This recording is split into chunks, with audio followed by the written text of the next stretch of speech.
Joined a cult that manipulated me into marrying a psychopath. So now we are at my third year of Bethel School of Supernatural Ministry.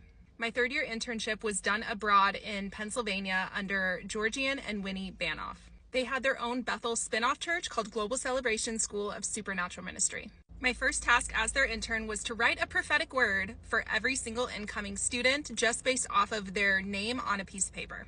Like I said in my last video, this very much burned me from the prophetic, and I realized that this was not really my thing anymore, or at least not personally for me. I did not feel confident that I was hearing God's voice, but I still believed in the true prophets who were hearing from God. Here's a picture of my name tag. I was still excited about this despite the rough start because I genuinely believed that these were good people. They were very highly respected in this charismatic Bethel circle, but I was off to a rough start because I thought that there were going to be multiple interns. Turns out it was only me. I was the only Bethel intern, which led me to be very alone and honestly isolated, and it was hard to find my footing in this school.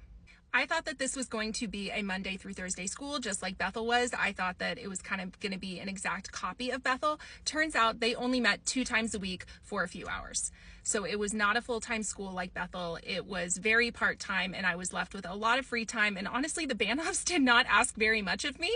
So all I did was check people in.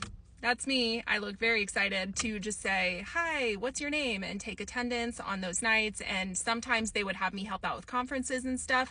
But for the most part, I had a lot of free time, and the internship was very disappointing. One thing that they did have me do was co-lead a joy group. So instead of revival groups, this school had joy groups. So it's essentially the same thing, but it was just a group of maybe 8 or 9 people. So at this joy group, somebody had the idea that we were going to play prophetic Jenga. So as you can see, we wrote things that you had to do if you drew each prophetic Jenga piece. I made it a little bigger so maybe you can see, but some of them were to prophesy blindly. Some of them were to sing a prophetic song over somebody, ask the Holy Spirit where the angels were in the room and what they were doing. So this is all very, very Bethel-y. A second-year student named Sarah reached out to me when I first moved there because she said that she knew that I was from Bethel and she really wanted to connect and be friends. So her and I ended up going to coffee, and it was good, nothing like super notable, but we didn't end up hanging out again. I guess we just like didn't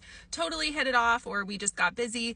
But please remember Sarah, she is very important to this story. During this time, I was still talking to Will. I had a lot of unresolved feelings towards him, and we were really best friends when we were at Bethel. So we were still talking a bunch. We were Skyping all the time.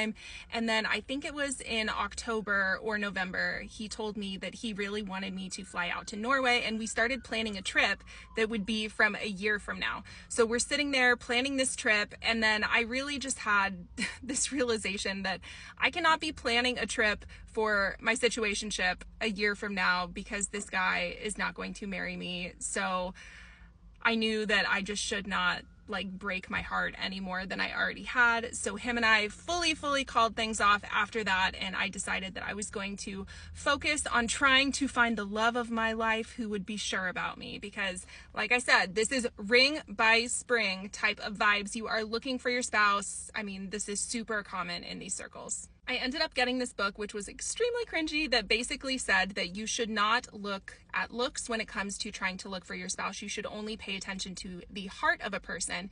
And it was all about how attraction is not important. So just keep in mind, this is in the mindset that I am in going into meeting Ted.